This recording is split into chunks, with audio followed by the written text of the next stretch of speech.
Vamos lá, esperando o pessoal chegar. O Ítalo chegar também.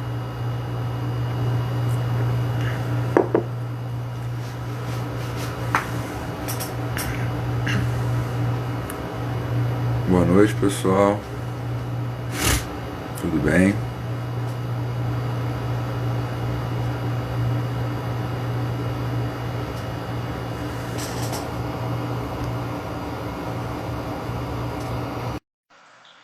Oi, Ítalo.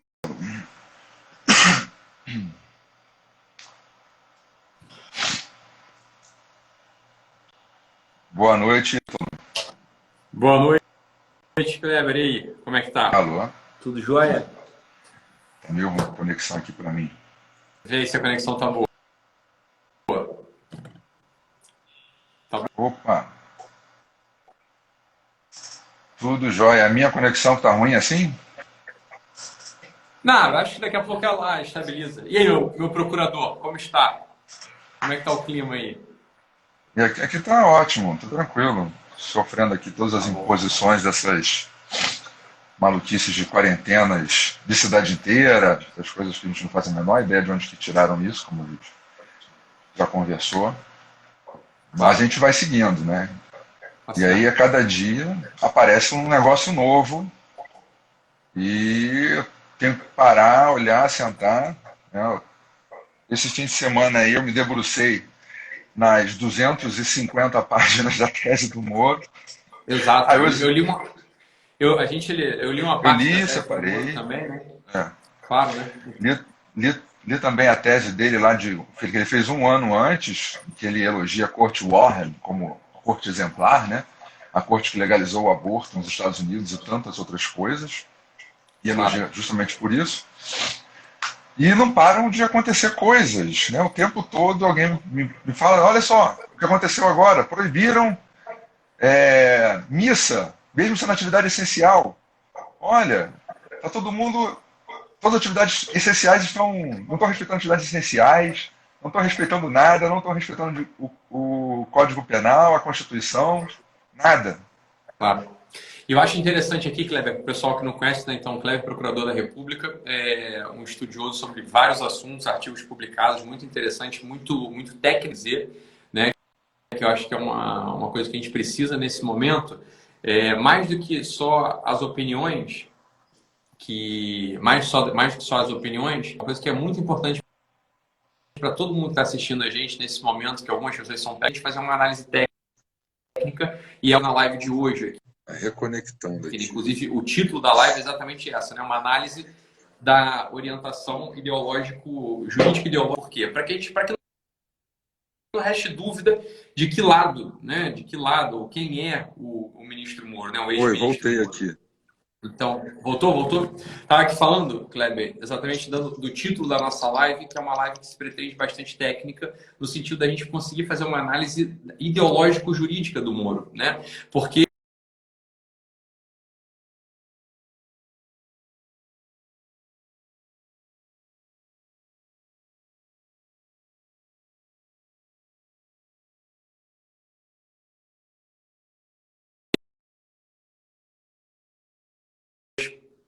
que algumas pessoas se surpreenderam, né, diante dessas posturas do ex-ministro e ex-juiz Sérgio Moro. Então, o que a gente estava falando aqui, Kleber, eu vi que estava travado aí a tua conexão, mas acho que agora estabilizou. Não sei se você mudou para o 4G ou para o Wi-Fi, agora tá ótimo. Eu fui para o 4G agora, mas eu não sei Melhor. por que a minha. Eu fui, mas eu não sei por que agora a sua voz está sendo no celular e não no meu fone. É tecnologia, essa aqui é a coisa, né? Mas eu tô te Eu ouvindo desliguei bem? o fone. Você está me É, ouvindo agora com o fone eu tô te ouvindo desligado? bem, tô te ouvindo bem. Eu tô no 4G aqui também, porque o Wi-Fi sempre trai. Então fico sempre no 4G também, para mim é melhor.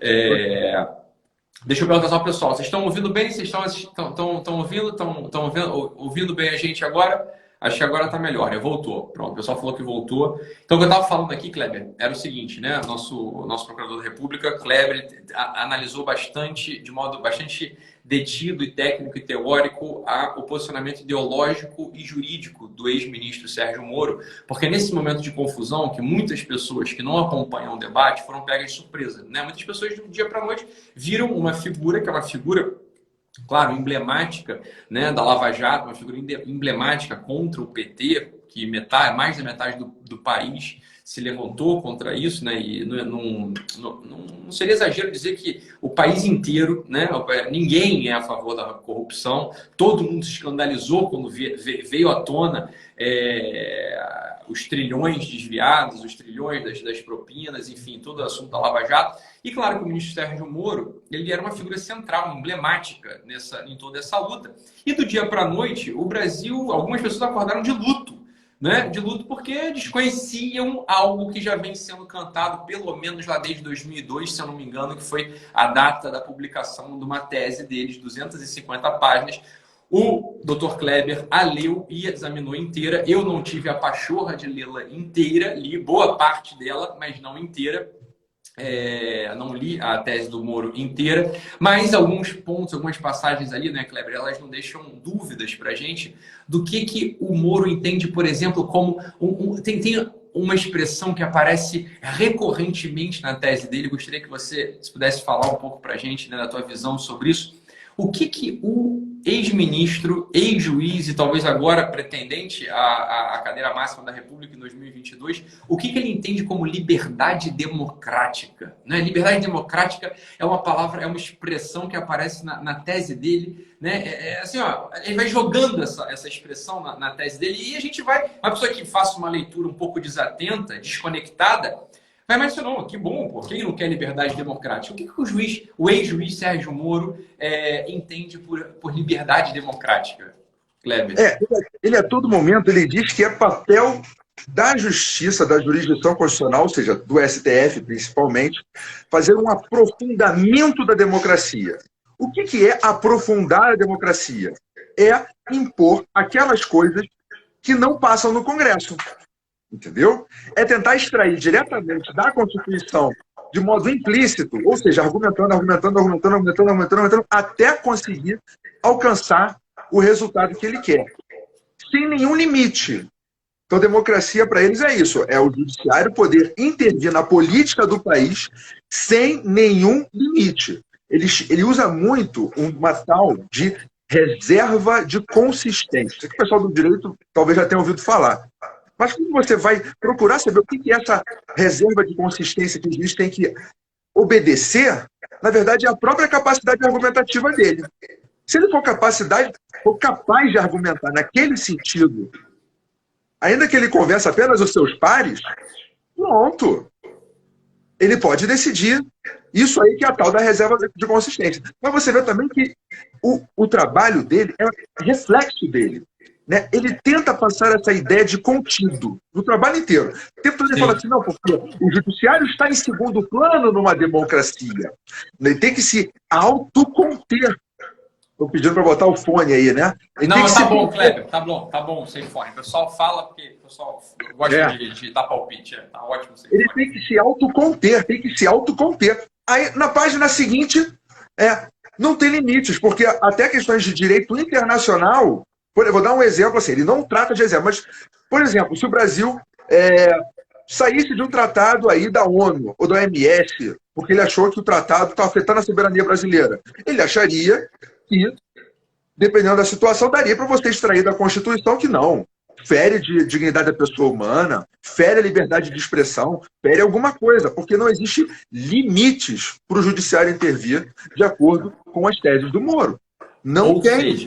Ou seja, ao contrário do que parece para a pessoa que não tem, que não tem expertise na área ou que simplesmente adere, né, a uma figura ilibada, parece que não. Isso realmente é o aprofundamento da democracia, né? Mas é o inverso disso. Isso é realmente o inverso disso. Isso é uma tirania do judiciário. A gente poderia dizer isso, Kleber? Assim, uma tirania mais do que isso. Porque não é uma tirania. Não é que ele acha que deva haver uma simples tirania do judiciário, um ativismo judicial imenso. Não. Só serve se forem juízes progressistas. Porque ele chega na tese dele de 2001, artigo de 2001 dele, e fala assim, a Corte Warren, que é a do aborto, ela conseguiu grandes avanços. E, felizmente, mesmo nomeando justices conservadores, eles não conseguiram reverter a decisão. Ele não vai falar o felizmente, né, que eu disse, né? Mas quando você lê, ele está louvando a Corte Warren e está dizendo que mesmo aqueles avanços democráticos, né, que avanço democrático, por exemplo, aborto, se você for pegar estatisticamente, a população é contra, por isso que não passa no legislativo. Claro. Então, como é que ele vai me dizer que não pode ser assim? Que o judiciário pode decidir desse jeito? Entendo, mas para ele, né, na cabeça dele, justamente porque ele elogia isso tudo, seria um avanço, ou seja, é como se ele falasse, olha, o povo está errado, né? O povo está errado. O povo que é francamente pró-vida está errado. E o judiciário, ou seja, os progressistas, eles deveriam corrigir essa mentalidade ultrapassada, essa mentalidade, sei lá, conservadora, e, de algum modo, através do judiciário, fazer uma reinterpretação e fazer com que haja um avanço, por assim dizer, democrático. Isso é justamente o contrário da democracia. Ora, o povo é contra, por exemplo, o caso em concreto, o povo, a grande maioria do povo é contra o aborto. O povo, a grande maioria do povo é conservador. A grande maioria do povo, óbvio, elegemos o Bolsonaro, né? O Bolsonaro que tinha bandeiras claramente conservadoras, né?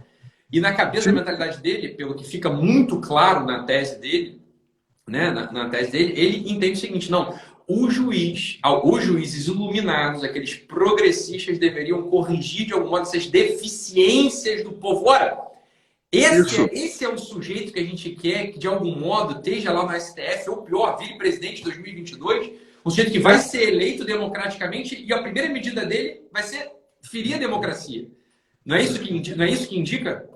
Isso é muito interessante quando você fala dele podendo vir a ser presidente, que você pensa assim, não, o que ele está falando o tempo todo do STF, o tempo todo das cortes constitucionais para fazer o que ele chama de revolução de direitos.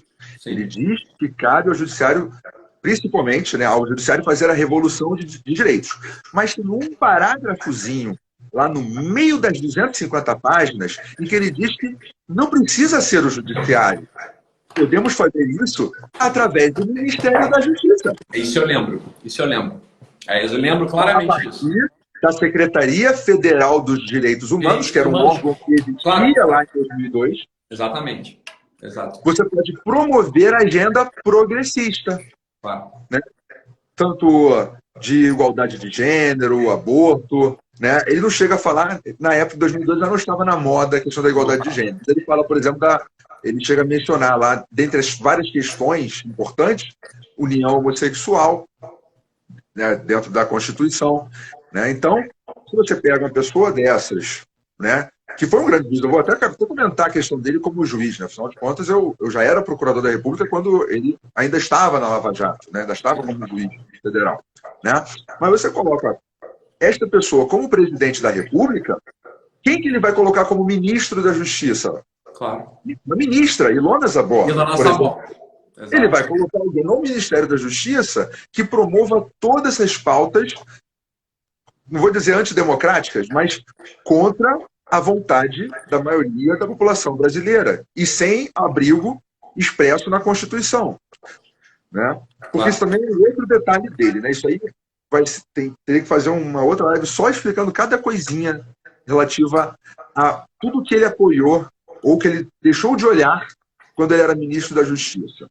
Porque, por exemplo, ele extrai, a partir lá do caso norte-americano, ele extrai o direito ao aborto do direito à privacidade. Né? A privacidade do casal de fazer aborto sem ninguém se meter naquilo até os 3 meses. Tá. Então, como é que na portaria interministerial que ele assinou no mês passado, junto com o Mandetta, ele diz que pode fazer exame médico coercitivo, pode obrigar as pessoas a fazerem exame médico para descobrir se estão infectadas ou não. Cadê a privacidade da pessoa? A pessoa pode fazer privacidade, tem direito à privacidade para realizar um aborto. Né? Mas não tem direito à privacidade caso esteja com uma suspeita de doença. Né? Isso é muito incongruente. Né? Quer dizer, a gente sabe o motivo, né? Uma agenda. E além do motivo, Cleber, você só me dá uma liberdade aqui só para falar com uma parte da audiência aqui. que tem algumas pessoas são francamente imbecis, né, que estão assistindo a gente aqui, são claramente imbecis, limitados ou implicantes, enfim, são pessoas que precisam entender o seguinte, olha só, por que falar do Moro só agora? Por um motivo, porra, ele traiu agora, né? Simples assim. Agora, né? Quando o sujeito estava lá na Lava Jato, meu filho, deixa o cara bater no Lula e mata. Aquela coisa assim, ó, você tem um inimigo gigantesco da nação, chamado PT. Você está entendendo? O inimigo gigantesco. O sujeito está batendo no PT, você deixa o sujeito bate no PT. Né? O Olavo até tem uma brincadeira, uma frase dele que é fantástica, né? Que é o seguinte, ó, qual que é o seu nome? Eu sou o Diabo Beelzebu da Silva. Você é contra o Lula? Então pode entrar pra cá, bate no Lula. É óbvio, porra. Mas isso é uma coisa óbvia, isso é uma coisa mais óbvia do mundo. Agora, do nosso ponto de vista, quando o Moro foi nomeado, a gente sabia quando ele foi nomeado ministro da Justiça, duas coisas ficaram claras pra gente e conhece a mentalidade do Moro já anterior. Uma delas é, óbvio, ele é importante para dar credibilidade para o governo. É 100% importante para dar credibilidade para o governo. Outra, ele é um problema. Porque a gente conhece a mentalidade. A gente conhece a mentalidade dele. E teve uma coisa que você escreveu, Kleber, que eu gostei muito. Né? Recentemente foi no Stories, eu acho. Você falou o seguinte, olha, o Moro, ele foi o juiz, ele foi o ministro que ele pôde ser num governo conservador. Porque se ele estivesse num governo não conservador, se por acaso, porventura, ele fosse ministro do governo Dilma ou do governo Lula, né, ele provavelmente implantaria uma série de medidas, né, que as pessoas ficariam extremamente espantadas, né? Extremamente espantadas com a... As pessoas não fazem ideia de tudo que está lá. Ele realmente passa essa imagem de comedimento, tanto no texto dele, né, que toda hora fala de autocontenção e tudo mais, quanto também no trabalho dele. E realmente, assim, as pessoas... É difícil a pessoa ser boa para tudo, né? Enfim, ele era um excelente juiz. Isso aí, ninguém no Ministério Público discute isso, né? Eu sou associado ao Ministério Público Pró-Sociedade, que é basicamente a única instituição, a única associação de membros do Ministério Público que são conservadores, né? E lá todo mundo quer o quê? Quer a punição de criminosos, né? É até engraçado que quando sai na mídia sai assim, né? Seus promotores, linha dura. É até engraçado o jeito que falam da gente. Mas todo mundo lá admira o trabalho do Moro como juiz, né? Ele era um excelente juiz. Ele tinha uma disposição que você vê em poucas pessoas. Uma disposição para enfrentar a criminalidade, enfrentar criminosos, né? Abrir mão de várias coisas, ficando lá com seguranças e tudo mais, né? Todas as limitações que ele acaba tendo por isso. Mas você vê só, essa questão da disposição me lembrou de algo que eu não sei se você vai concordar, que é exatamente aquela questão da quinta camada, né? Que a pessoa que vai para o embate, então ele não tem o limite, né? Ele quer ir para o embate para conhecer os próprios limites, mas ele a princípio não tem limites, ele vai combater e vai levar aquilo a uma conclusão, no fim das contas. Isso me recorda aquele personagem do primeiro Tropa de Elite, o Neto, que era do BOPE, e ia ser o substituto do Capitão Nascimento. E aí ele, no meio de uma operação, ainda durante o treinamento, ele entra na favela, sai na frente de todo mundo, aí o Capitão Nascimento vai atrás dele, pega ele, bota ele na parede e fala: tira essa roupa preta, você é moleque. Ou seja, a pessoa que vai e não tem a visão de todo. Eu fiquei muito com essa impressão do Moro, na hora em que ele chegou e falou assim, verdade acima de todos. Ele tentou pegar o slogan do presidente, do Bolsonaro, né, de campanha, né, Deus acima de todos, e tocar por verdade acima de todos, né? Ele continua indo em frente, sem parar. Sem, e olha, Kleber, eu vou... essa visão. Mas olha, eu vou dizer assim, primeira coisa assim, ó, Eduardo Bolsonaro tá aqui na live. Eduardo, boa, bom que você tá aí com a gente. Amanhã tem live, a gente vai fazer a live junto amanhã às 8 horas da noite, né? Agora, Kleber, francamente falando, olha, olhando o cenário todo, né? Isso é uma coisa que a gente só consegue ver, tem coisa que a gente só consegue ver quando a coisa aconteceu, tem coisa que a gente não consegue ver depois, antes, isso é óbvio, né? E para mim interessa muito do ponto de vista da análise de comportamento, né? Análise da personalidade, análise do caráter. Olha, francamente falando, né? Foi excelente o que o Moro fez pelo Brasil, né? Com a coisa da Lava Jato. Ponto, isso não se discute. Agora, do ponto de vista pessoal, o ponto de vista pessoal para mim pouco importava, né? Pouco importava o motivo pelo qual o Moro agia daquele jeito. Até o momento no qual, no meio de uma crise global, né, onde a gente precisa de coesão, a gente precisa estar junto, a gente precisa falar a mesma língua, a gente precisa dar suporte ao governo instituído, o sujeito pega, né, e trai aquele mesmo que o nomeou. E trai de modo vil, de modo baixo, né, vazando conversas ridículas pelo WhatsApp. Olha, será que esse sujeito, né, será que esse Moro, lá atrás, ele já, né, e aqui suspeitas levantadas, meu filho, olha, será que lá atrás ele já não estava montando uma cama para um projeto pessoal, né? Será que ele já não tinha pretensões pessoais que traidoras, óbvio? Não há problema ter, né? Não há problema ter, desde que sejam declaradas. Agora, quando um sujeito faz o que ele fez com o governo, e olha, faz o que ele fez com o Brasil, porque lança uma instabilidade, lança uma incerteza. Agora, uma coisa muito curiosa, né? O mercado, ele é sempre um indicador interessante, né? O mercado voltou a reagir. O Moro saiu, o mercado voltou a reagir. Olha, isso é um dado, hein?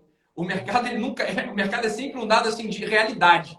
O Moro saiu, acabou tudo. O mercado reagiu, meu filho. Isso é efeito Moro. A bolsa voltou a subir, tá? Então, olha só, né? A impressão que dá, e a gente só vai poder, isso é uma história que vai ser contada, a gente vai saber daqui a 2 anos, né? A história, o que indica pra gente é o seguinte, olha, esse sujeito chamado Sérgio Moro é um sujeito traidor.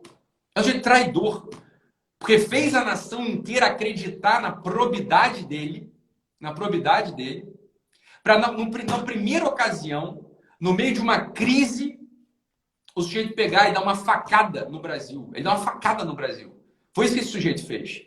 Ele revelou, foi uma ejaculação precoce de algum modo. Ele revelou aquilo que a gente de algum modo já sabia.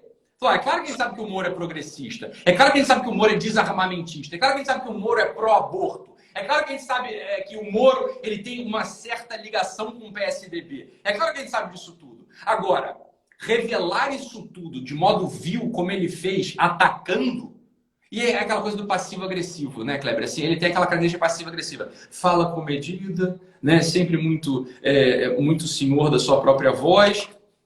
E jogando, né? E jogando veneno na coisa. Falei, meu filho, olha, a verdade é a seguinte. É melhor assumir que a gente foi feito de otário, né? Acreditamos no Sérgio Moro. Falou, agora, o que você vai preferir? Você prefere ser feito de otário por 15 minutos ou, para não dar braço a torcer que você foi um otário mesmo, você continuar marcando uma posição? Fala, meu filho, né? Aquela frase dele, né, Kleber? Fala, eu não tenho uma biografia a salvar. Isso é a frase que não sabe o que é biografia. Um chefe de Estado, um estadista, um jeito que está numa posição de Estado, entenda, a biografia dele se confunde com o bem da nação.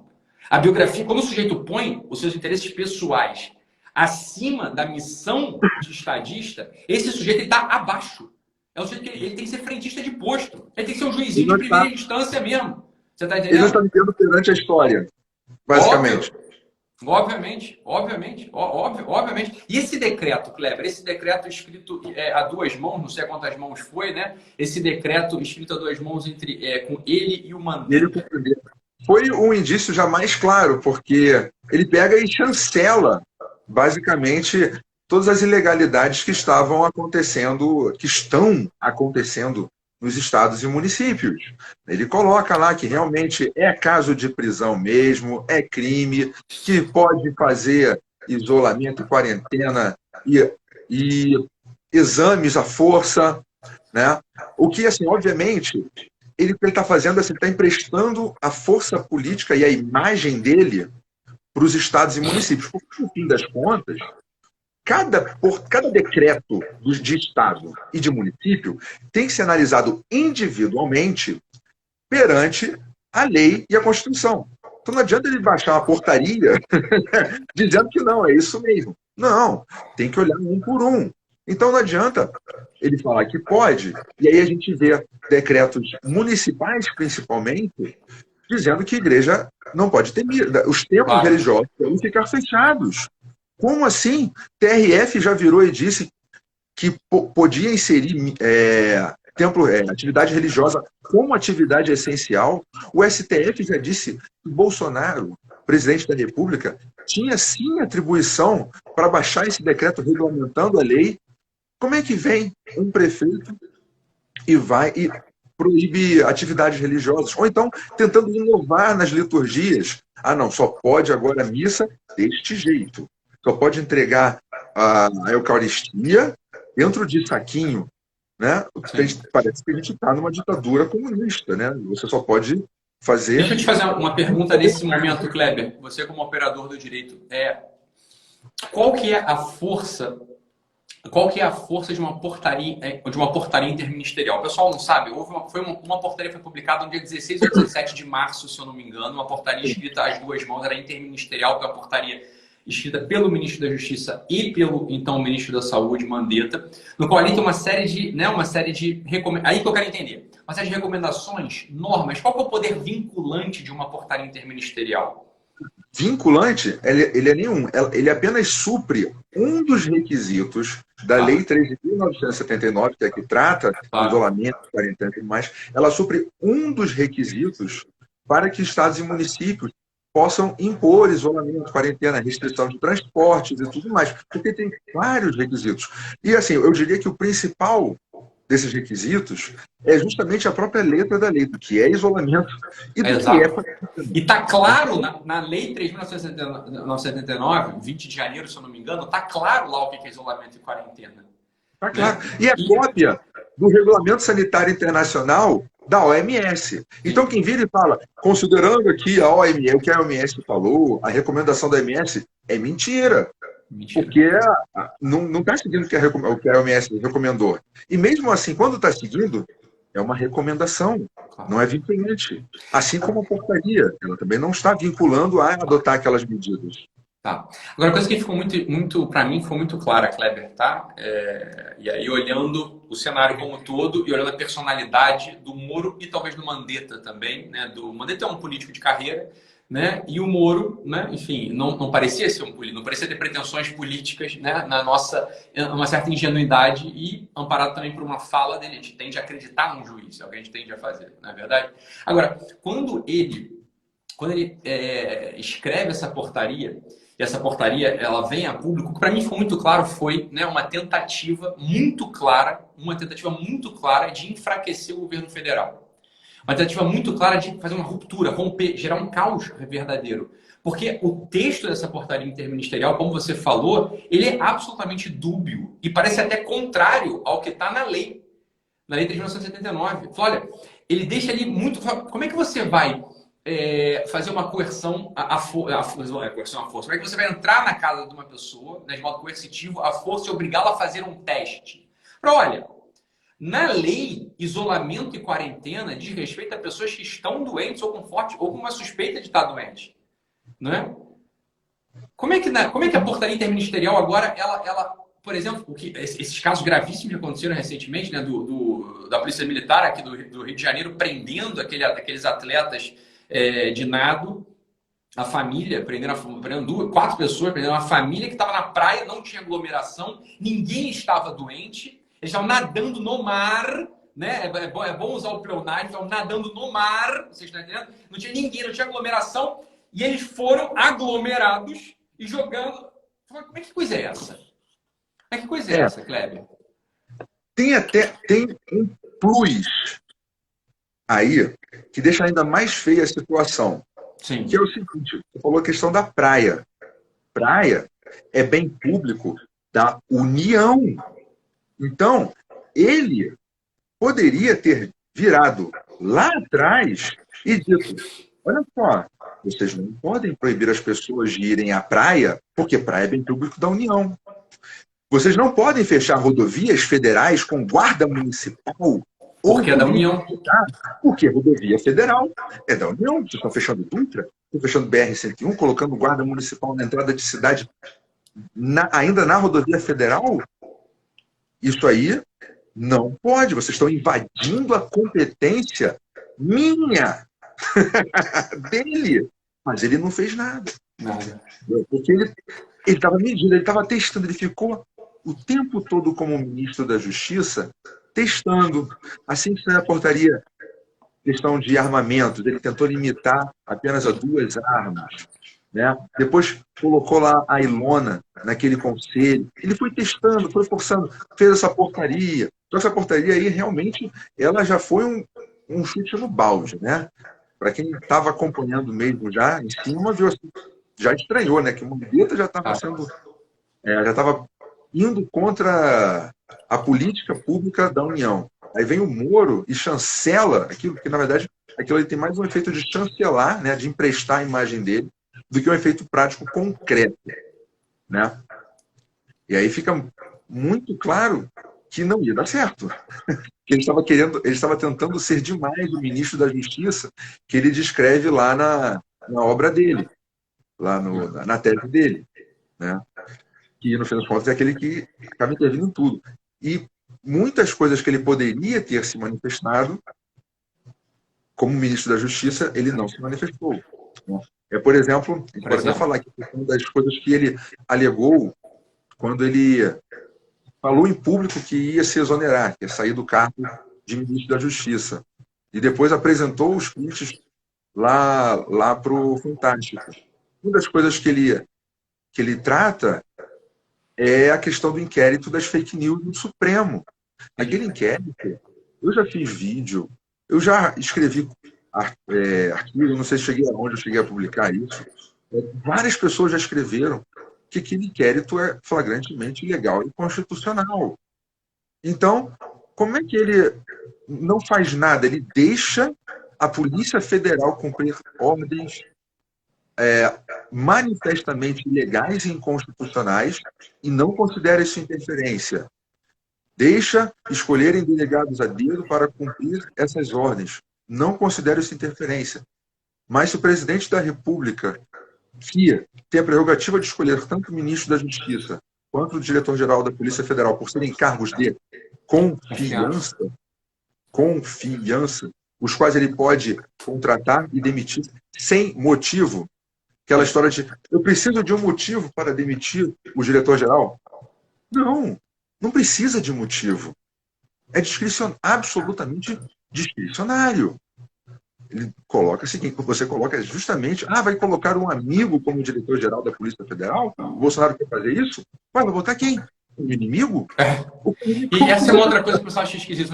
Não, isso é uma das coisas mais imbecis que a gente vê, né? Não, o Bolsonaro é antidemocrático porque ele demite quem não está a favor dele. Falou para meu filho, isso chama-se governo.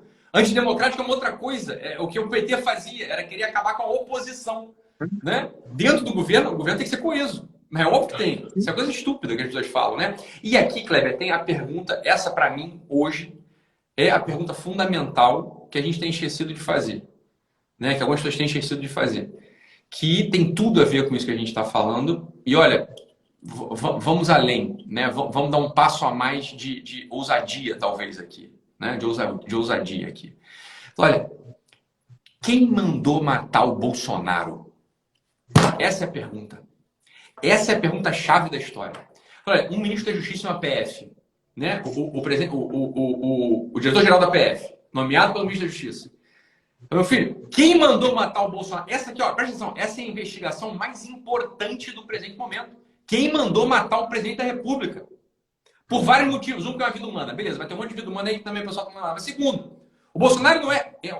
Ele falou isso lá no pronunciamento dele, com toda... e está totalmente certo. Olha, todas as vidas valem. Mas a vida do presidente, meu filho, de algum modo vale um pouco mais. Por quê? Porque você tem 70 milhões de esperanças depositadas nele. Foram os votos que ele recebeu na eleição. Olha, de algum modo, impedir que isso venha à tona é de algo simbolicamente falando, e mais que simbolicamente falando.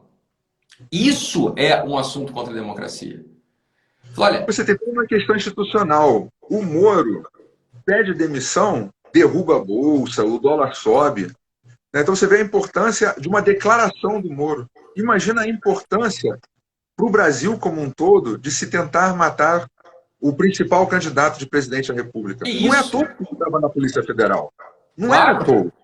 Não é um crime comum, entendeu? Não afeta só a pessoa, né? Aquela vítima. Isso que a gente está falando, não é um crime comum. Por isso que foi considerado um crime, né, da Lei de Segurança Nacional. Está tentando contra a democracia. Óbvio. Né? Daí a importância de saber quem é que está atentando contra a democracia. Quem é que tem essa intenção, né? Se realmente há alguém por trás ali, com aquele montanha de coisas para se investigar, né? Os advogados do Adélio, assim, olha, as coisas que vão aparecendo, olha, mas por que essa morosidade? Por que esse pano quente? Por que por que isso não é assunto número 1 da Polícia Federal e do Ministério da Justiça? Por que isso não é assunto número 1 da Polícia Federal e do Ministério da Justiça? Porque isso aqui, olha só, isso aqui é um atentado contra a democracia, meu filho. Isto é um atentado grave contra a democracia.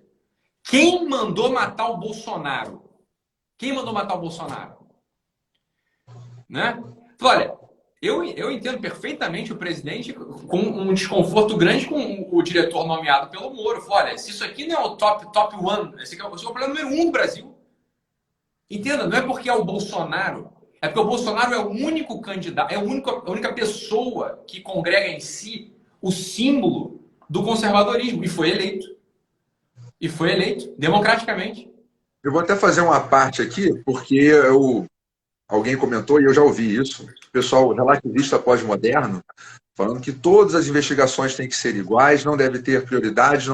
Gente, vocês não sabem a carga de trabalho que a Polícia Federal, a Polícia Civil e os Ministérios Públicos têm.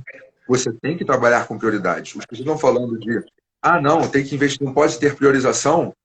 Toda investigação sofre priorização por conta da própria natureza das coisas. O que vocês estão falando é mero relativismo pós-moderno. Óbvio. É um mero relativismo. Vocês estão desconsiderando a verdade da natureza, que existem mais coisas mais importantes e coisas menos importantes, né? Até um amigo meu, o procurador da República, Bruno Magalhães, estava comentando a questão dele falar assim, na verdade, acima de tudo. Ué, mas que verdade é essa que ele está vendo aí, que ele está querendo que ninguém está vendo, né? Ele só entende da verdade processual, lá de quando ele era juiz. Aquela verdade ele entende perfeitamente bem. Mas, como disse o Bruno, se botar a verdade mesmo, integral, na frente dele, ele ia surtar. Não ia ter capacidade de encarar a verdade integral da circunstância em que ele estava. Claro. E a outra coisa que o Olavo também falou, olha, é bom lá, agora, atacar o PT sem ter a noção do sistema globalista e de quem são os grandes players de poder no mundo, esse jeito vai virar office boy de Jorge Soros ou vai virar office boy do Xi Jinping no minuto seguinte. É o que aconteceu. Agora, essa pergunta é muito clara. Isso aqui é o dever número 1 do próximo diretor da Polícia Federal, do próximo ministro da Justiça. Pela democracia, entendam, pela democracia. Não é uma questão simplesmente de vamos esclarecer um crime. Isso aqui é uma pressão. Quem mandou matar o Bolsonaro? Isso aqui é uma cadeia sem fim. Certo? É uma cadeia sem fim. Quem mandou matar o Bolsonaro? Quais são os interesses por trás? Isso desmorona isso faz desmoronar um sistema antidemocrático. Esse é o país no qual vocês querem viver? Né? Um país no qual... O problema estrutural que a gente vive de inversão de valores na justiça hoje, que é um reflexo da própria cultura que nós estamos imersos. Você vê gente sendo investigada porque defende pautas conservadoras, tá? O próprio inquérito das fake news. Você vê gente que não pode tuitar porque falou coisas... Falou, por exemplo, eu discordo que o golpe de 64 foi um golpe, foi uma revolução, ou seja lá o que for, tá? As pessoas não podem expressar, eles podem ser expressar. Sim. Por outro lado, ninguém estranha que um dos principais players da política, os principais, né? Muitos dos principais players da política brasileira são ligados a organizações completamente antidemocráticas, cuja ideia é exatamente acabar com a democracia, falando justamente em aprofundamento da democracia. Como o Lula que disse, não, o problema da Venezuela é excesso de democracia, né? Então, de um lado, se você é conservador, você não pode nem falar. Agora, se você está vinculado a Partido Comunista Chinês, né, a grupos que querem acabar com a soberania brasileira para vir com governança global, né, com os tratados internacionais estando acima da nossa Constituição, essas pessoas eles não só podem falar o que eles quiserem, tá? Como podem fazer o que eles quiserem. Que não Claro. tem, a justiça acaba ficando de mãos atadas com relação a eles. Claro. Kleber, deixa eu te fazer uma pergunta. E fica, né? Enfim, a pergunta comprometedora, talvez, né? A gente conversando, né, ao longo dessa semana, eu te revelei, eu falei, olha, essa portaria interministerial me incomoda por N motivos, e a gente até riu um pouco, né, do motivo que eu dei. Falei, olha, trazer a palavra OMS, né, OMS para dentro de um decreto, de uma portaria da Constituição, isso já me parece de um absurdo sem tamanho, né? Isso é um ataque à soberania nacional sem tamanho. Trazer a palavra OMS, a palavra ONU, a palavra Unesco. Falei, meu filho, a questão é a seguinte, a gente não vota na OMS, a gente não vota no presidente da OMS, a gente não vota no presidente da ONU, a gente não vota nesses caras. A gente vota no nosso deputado, governador, prefeito, vereador, mal ou bem. Bem, Lula foi eleito democraticamente, tá bom, o sujeito é o presidente do Brasil, tá, dá para conviver com isso. Agora, conviver com essas ingerências de órgãos supranacionais, e eu não sei se isso o pessoal consegue entender, dentro da nossa dinâmica jurídica, nossa dinâmica diária, isso me parece de um absurdo sem tamanho. Sem tamanho, isso é o globalismo entrando. Sim, sim, com certeza. Assim, primeira coisa até que você falou de como eu vou me manifestar, tenho sempre que esclarecer que tudo que eu falo, se não for relativo a um processo que eu acompanho, eu não estou falando como procurador da República, não estou falando a posição do Ministério Público Federal, Sim. tá? Eu sou um associado do Ministério Público Pró-Sociedade e as coisas que eu falo aqui, eu falo como pessoa, como cidadão, professor de Direito Penal, que também já fui professor de Direito Penal, com toda a minha experiência, né? E isso que você está dizendo faz todo sentido até quando você olha para o direito internacional. Para que um tratado chegue ao Brasil, você tem todo um trâmite do presidente assinar, depois vai lá para aprovação das casas legislativas, depois tem o decreto do presidente publicando aquilo. Então, o próprio Regulamento Sanitário Internacional da OMS, que foi assinado acho que em 2005 ou 2007, ele só foi ser publicado por decreto agora, este ano, e acredito que justamente por causa da pandemia, para poder ter a regulamentação, mas já tem sido assinado e tudo mais. Esse é um trâmite longo para que algo que vem de fora valha aqui no Brasil, né? E lá diz o que nós devemos seguir do que a OMS diz. E lá está, que as recomendações, elas não são vinculantes de modo algum. Elas são diretivas. É assim, é para vocês saberem como seria bom agir. Nós estamos dando aqui umas ideias, né? E se a pessoa pega e trata aquilo mais do que como uma intromissão, mas pega que ele pensa que é vinculante, uma recomendação dessa, vamos citar a OMS, como se o que ele fala fosse vinculante para o Brasil, é de uma ignorância absurda.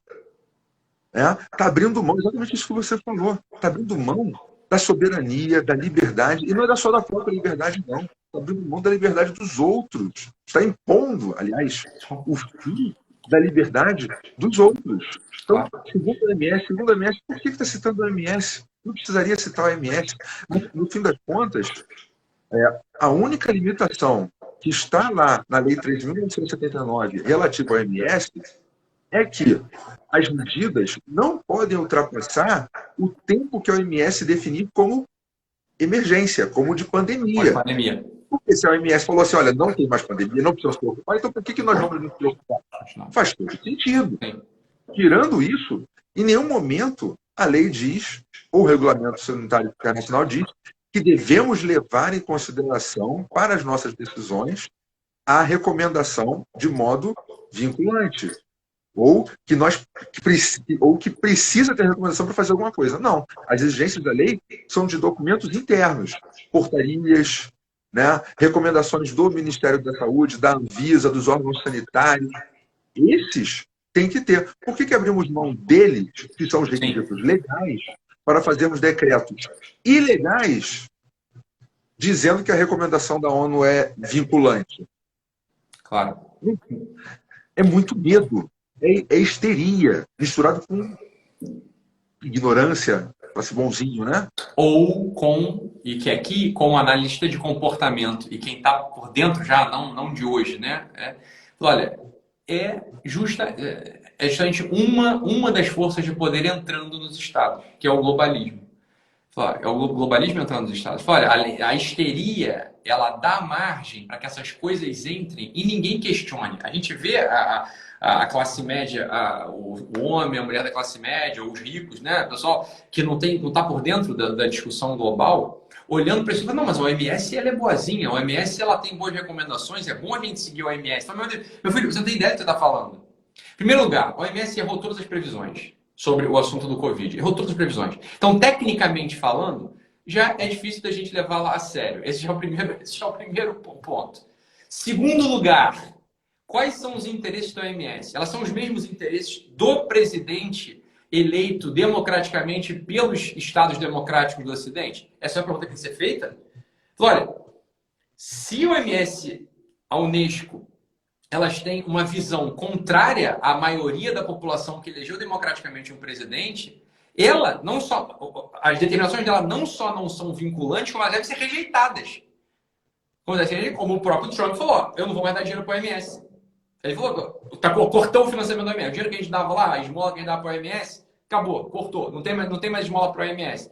Olha, deixa eu fazer uma pergunta, Kleber. Isso é antidemocrático? Isso é errado? Isso é inconstitucional? Não. De modo algum. De modo algum. Mas se o Moro fosse ministro do STF, ele acharia que o STF tem atribuição para dizer sobre a política de relações exteriores do país, porque ele fala disso expressamente na tese dele. Aí fala. Entendeu? Então, o presidente, a coisa que é algo assim, que é praticamente pacífico na doutrina, na jurisprudência, que não se mete a mão. O judiciário não mete a mão. Isso aí é uma prerrogativa do executivo acompanhado do legislativo. O judiciário não se mete. Quando muito, ele analisa requisitos legais expressos. Entendeu? Ele não vai inventar coisa, não vai ter ativismo aí. Então, vocês veem o perigo do qual nós nos livramos ao cair a máscara do Moro. A máscara de excelente juiz que ele não pôde levar depois que saiu do judiciário. Né?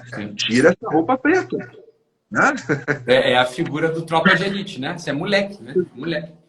É impressionante, né? Não se presta aos anseios de uma nação, não se presta aos anseios da República. Mas ao contrário, né? Assim, toda a tese do Moro, ela vai.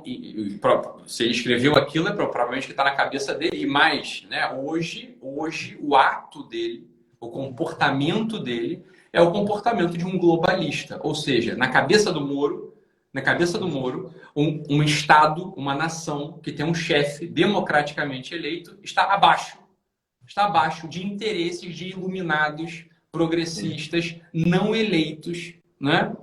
Da ONU, da OMS, né? Da Unesco, enfim. Ali no caso dele, no caso concreto agora, é relativo à OMS.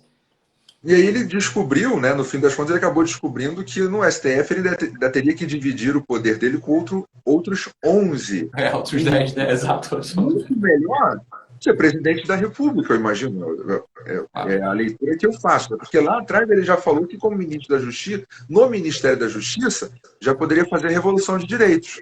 Sim. Imagina-se, então, como presidente da República. Deve ser exatamente essa a ideia, porque aí ele pode celebrar tratados internacionais com o claro. É isso aí. Porque isso é facultado ao presidente. É isso aí, claro. É o presidente que faz. Ele pode entregar. E eu tenho certeza absoluta que quando ele assinar esses tratados... Se ele assinasse esses tratados progressistas, ele acharia indevida qualquer invasão do judiciário no que ele está fazendo para fazer controle de constitucionalidade nesses tratados, entregando a soberania. Sim, claro. Para mim, para a gente, né, que analisa, para a gente que analisa comportamento, Kleber, você está analisando, além do comportamento, você está analisando a técnica, né, a técnica do direito. Para mim, como analista de comportamento, fica muito claro, por exemplo, muito clara a posição globalista, antidemocrática, antirrepublicana do ex-ministro, ex-juiz Sérgio Moro. Assim, para mim, olha, não tem dúvida, né, não tem dúvida. caiu a máscara antes, né? Foi ejaculação precoce, no caso, né? O pessoal não é mais bobo, tá todo mundo de olho, né? Tá todo mundo de olho. Ninguém aqui é mais criança, ninguém é mais bobo. Olha, mas que história é essa? Para começar, mesmo que não tenha conhecimento de nada disso, a sensibilidade de todo mundo é o seguinte, olha, esse cara é um traidor, bicho.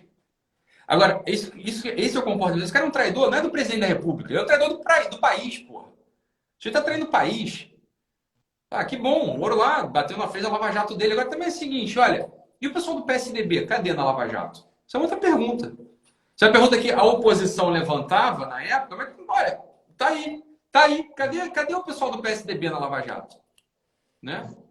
Cadê o pessoal do PSDB na Lava Jato? O pessoal falava isso na época, né? Assim, eu lembro que na época teve Intercept lá que falavam disso também, dessa questão aí. aí. Não ouvi, perdão, Kleber, fala de novo. Vazaram na época, o Intercept vazou na época seguinte. Ele também nunca negou, né? Nem deveria, né? Afinal de contas, fonte lícita de provas, né? Claro. Que falavam disso também, né? E ele, inclusive, quando virou ministro da Justiça, ele poderia ter se insurgido contra esse inquérito, claro, né, do STF, que, salvo engano, também utilizava essas provas ilícitas. O Gilmar Mendes chegou a comentar da utilização dessas provas aí. Claro, olha, tem caroço nesse angu, Kleber. Tem caroço nesse angu. Eu acho que algum jornalista investigativo tinha que escrever um livro com um título assim, ó, Desmoronou. Tinha que ser o nome do livro. Desmoronou, sabe? E ó, vai explicar a história, contar a história direitinho. Alguma coisa muito esquisita tem nisso aí. Né? Para mim não tem nada esquisito, para mim tá claro como a água. O que aconteceu? Vai ficar claro qual que era o exato plano dele quando nós virmos com quem ele vai se aliar em 2022. De 2022, né? Qual vai ser o papel dele, né?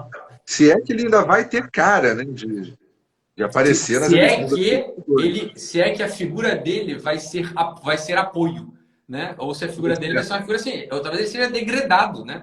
É uma pessoa, assim, olha, infelizmente, assim, ó, desmoronou, né? Assim, ó, aliar-se ao Moro é perder credibilidade. Na minha visão, hoje, ó, meu filho, eu não contrataria o Moro para ser, né, para ser advogado de qualquer causa minha. Não sei, bicho. Esse sujeito tem um ego do tamanho do mundo, tem seus interesses pessoais, a noção do cumprimento do dever é uma coisa ali muito complicada, né? Assim, o cumprimento do dever mesmo é uma coisa muito complicada para ele. Olha, não contrataria para ser advogado, né, do inventário do meu avô. Falei, cara, não, eu não quero. Obrigado, Moro. Desculpa aí, vou achar outro advogado aqui, porque você não dá. Agora, né, para mim fica muito claro, Kleber, assim, quando a análise que você fez da tese dele, né, o alinhamento dele ao teórico, né, Dworkin também, aquela ideia do juiz Hércules, né, do juiz que está por cima de tudo. Olha, é a história da reserva de consistência, né? O cara tem que ser um juiz Hércules, embora ele diga que superou, não é a questão mais do juiz Hércules, né? Está superando. Ele fala que basta a pessoa saber justificar tudo aquilo, né? E ele segue o Dworkin e todos esses, né? Se você for pegar todo mundo que ele cita, né? Digamos assim, se Jean Willis fosse formado em direito, ele teria escrito a mesma tese. Aquela tese, né? E o Dworkin, ele está mais próximo ideologicamente de Jean Willis do que de Bolsonaro. Repete isso, Kleber, por favor. Por favor. Mas porque é verdade. É verdade. É só ler a tese. É só ler a tese. Pegar a tese dele, pegar as pessoas Peter Haberle, né? Sociedade aberta dos intérpretes da Constituição. Todo mundo é um intérprete da Constituição. Mas é claro que a interpretação das pessoas não vale nada. No fim das contas, a interpretação que vale é a dele. É a progressista, né? É a dele. Sejam progressistas, né? Se você pegasse qualquer pessoa de esquerda, de extrema esquerda, tá? Pega logo o Jean Willis, tá? Se ele fosse formado em direito e fosse escrever uma tese, ele poderia escrever a exata mesma tese do Moro. Os dois, aliás, a tese e o artigo que ele escreveu em 2001. Qualquer um dos dois estaria enquadrado nessa visão. O artigo de 2000 eu não li. A tese, ele cita textualmente, né? Ele pega Dworkin, por exemplo, textualmente, ele vai ser certo de Dworkin ali, né? Justificando. Pega Barroso também. que no Brasil também, as pessoas não sabem, Barroso é progressista, tá? Nossa Corte Constitucional é basicamente formada de progressistas. Claro. Né? Então, tem mais um nome. Aí as pessoas achavam assim, o Moro vai fazer um contrabalanço ao chegar no STF. Não, não ia fazer. Nenhum contrabalanço. Nenhum contrabalanço. Tanto que eu não me recordo ele jamais ter se levantado contra o STF. Sim. Essa questão do inquérito que faziam os delegados de polícia cumprir, que era do STF, é uma delas. Assim, não pode interferência na PF. Tá? Mas aquilo podia, né? E tem a carta dos delegados da Polícia Federal, a Associação dos Delegados da Polícia Federal, falando que havia interferência, que eles não conseguiam participar das decisões de cúpula para fazer as investigações, que a PF estava sendo sucateada, reclamando pra caramba. Isso ano passado, salvo engano, em setembro. Né? Então, que história é essa de tá tudo indo muito bem na Polícia Federal? Né? Não há motivos para trocar o diretor-geral. Me deu um motivo. Poxa, pega a carta da Associação de Delegados lá, o ofício e pronto. Mas, como eu já disse, não precisa. É questão de confiança. Se a Polícia Federal não estava fazendo o trabalho para o qual o Bolsonaro entendia que deveria ser, né? Qual era a visão do governo, da direção da Polícia Federal, ele não precisa nem dizer isso, né? Claro, não, é cargo de confiança, ele pode tirar do dia para a noite, não precisa dizer o que é. Exatamente, é simples assim, claro. E ali, ó, me deu um motivo, eu dei um motivo, no início da live, continuo achando que esse é o maior motivo. Quem mandou matar Bolsonaro? Quem mandou matar Bolsonaro? O motivo, se isso não é top one, isso é prioridade, meu filho. É só num país como o nosso, esse negócio. Imagina os Estados Unidos, alguém mandou matar o presidente da República, o candidato que era o candidato. Que despontava nas pesquisas como presidente da República. Filho, para tudo. Até descobrir quem foi o grupo criminoso, terrorista, assassino, comunista, que mandou matar o presidente da República. Meu filho, não tem paz nesse país. Até se descobrir, foi fulano, ciclano, beltrano, assim, assado, esse aqui foram as mensagens, esse aqui foi o pagamento, esse aqui foi o cheque recebido, esse advogado, eles estão ligados a fulano de tal, que fez uma transferência no dia tal, que estava comendo sushi com outro fulano no dia... Isso olha, num país democrático é o mínimo. É claro que se isso não é o top one da Polícia Federal, esse já é motivo de sobra. É motivo de sobra. É motivo de sobra. Mas durou muito até. A verdade é essa, demorou muito. Kleber, já está acabando nossa live. Eu queria... Bem, já que não vai ser o Moro, o próximo ministro do STF, você tem um palpite, meu cara? Não tenho nenhum palpite por hora, não, para ministro do STF, mas eu realmente espero que seja alguém que faça uma contrapartida ao que temos lá hoje, para que nós tenhamos, aí sim, um aprofundamento da democracia. Será que o Ives Gandra sai do STJ e vai para o Tribunal do Trabalho, TST, do Trabalho? Será que ele sai de lá e iria? Será que o Gandra iria? O Gandra seria um nome, né? Tem também o Edilson Mogenor, que é meu professor da Escola de Altos Estudos de Ciências Criminais, promotor do júri, né, com vários casos famosos. Ele é um penalista? Né? Penalista fortíssimo, que é uma coisa que falta. Falta, isso que eu ia falar, falta um penalista no STF. Né? De direito penal. Então a gente ficava feliz, né? A gente da área do direito, mais conservador, ficava feliz se o Moro, antigamente, pensava assim, se o Moro for pro STF, até que seria bom, porque pelo menos você tem alguém que entende de direito penal e tudo mais, né? O que aliás, eu passei até a ter dúvidas depois que eu li o projeto da lei anticrime que saiu do gabinete dele, do Ministério da Justiça. Tá? Talvez não seja. Talvez não é brilhante. Não é brilhante. Não é brilhante. Várias falhas foram levantadas ali, coisas que eram completamente incongruentes com o nosso sistema jurídico, que ele quis importar dos Estados Unidos, sem ver as diferenças. Tá? Sem ver as diferenças. E que agora estão causando um problema imenso para a gente conseguir aplicar o que restou, né? Também nem tudo passou, mas do que passou para coisas que ele colocou, questões de legítima defesa. Eu tenho vídeos no meu canal do YouTube, né? Até fica aí, o pessoal vai olhar no meu YouTube, lá eu já metendo pau do Moro, lá no começo do governo, por causa do projeto que ele apresentou. De um dos pontos que era minha especializado em penal. Eu peguei aquele ponto e falei, olha, isso aqui não dá. Sim. Teu palpite, então, é... Não tenho palpite.